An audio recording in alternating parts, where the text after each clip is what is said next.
অষ্টম শ্রেণী পাশ কর্মচারী করছে অস্ত্রোপচার। যমুনা টেলিভিশনে সংবাদ প্রচারের পর প্রধানমন্ত্রীর কার্যালয় থেকে ব্যবস্থা নেওয়ার নির্দেশ। অবশেষে সিলগালা করে দেয়া হলো কলেজ গেটের সেই ডক্টরস কেয়ার হাসপাতাল। সরিয়ে নেওয়া হয়েছে হাসপাতালের সব রোগীকে। বিকেলে হাসপাতালটিতে অভিযান পরিচালনা করেন খোদ স্বাস্থ্যমন্ত্রী সর্দার সাখাওয়াত হোসেন। তিনি জানান, আগামীকাল মোহাম্মদপুর এলাকায় চলবে সাঁড়াশি অভিযান। রোগীর শরীরে চলছে কাটাছেঁড়া, যাকে চিকিৎসা বিজ্ঞানের ভাষায় বলে অস্ত্রোপচার। তবে যারা এই কাজ করছেন তাদের কেউই চিকিৎসক নন। কেউ ছিলেন হাসপাতালের দালাল, কেউ বা কর্মচারী। তারাই দিনের পর দিন করে গেছেন জটিল এই কাজ। আপনি কি পাস? জি, কি পাস? আমি 8 পাস। আমি ইন্ডিয়ান কোম্পানির লোক এইচএসএ থাকবে না, ওটির ভিতরে ডক্টরদের সহযোগিতা নো। যমুনা টিভিতে এই সংবাদ প্রচারের কয়েক ঘন্টার মধ্যেই রাজধানীর কলেজ গেটের ডক্টরস কেয়ার হাসপাতালে অভিযানে যান স্বাস্থ্যমন্ত্রী সর্দার সাখাওয়াত হোসেন। এ সময় ভুক্তভোগী রোগীরা মন্ত্রীর কাছে তুলে ধরেন হাসপাতালের নানা অনিয়ম। অভিযানের খবরে আগের অনেক ভুক্তভোগীও আসেন এখানে।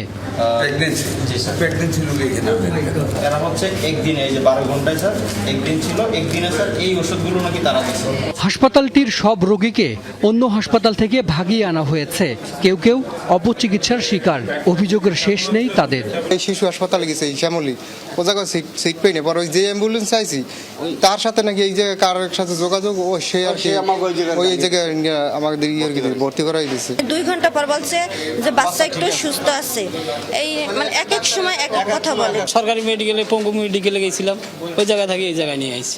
এখানে পাঠাইছে একটা ডাক্তার পাঠাইছে আমাদেরকে, পঙ্গুতে ছিলাম। বলছে যে না, ওর খরচ কম হয়, ভালো হসপিটাল, ওর মধ্যে ভরে আসলাম আর কি। অপারেশন থিয়েটারে আমি যা দেখলাম, অপারেশন থিয়েটারে কিন্তু জাহাঙ্গীর স্যার না, অপারেশন থিয়েটারে ছিল আপনার এই আলামিন স্যার। এখন আলামিন স্যারও কি আলামিন স্যার কিনা, এটা নিয়ে আমি খুব সংশয়ে আছি।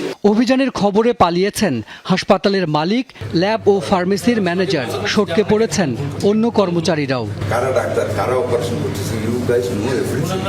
হাসপাতালের আইসিইউ ও এনআইসিইউ আরেকটি পক্ষের কাছে ভাড়া দেয়া ছিল।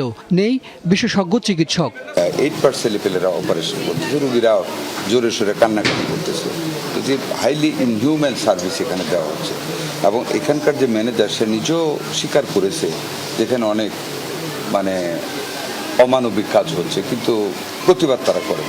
পরে সব রোগীকে স্থানান্তরের সিদ্ধান্ত হয়। সরকারি হাসপাতাল থেকে আনা হয় অ্যাম্বুলেন্স, পাঠানো হয় পাশের 3টি সরকারি হাসপাতালে। পুরো বিষয়টি তদারক করেন স্বাস্থ্যমন্ত্রী নিজে।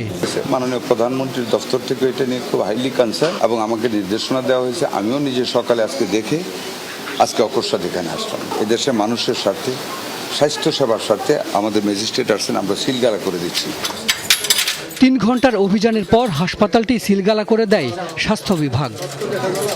হাসান মিসবাহ, যমুনা নিউজ, ঢাকা।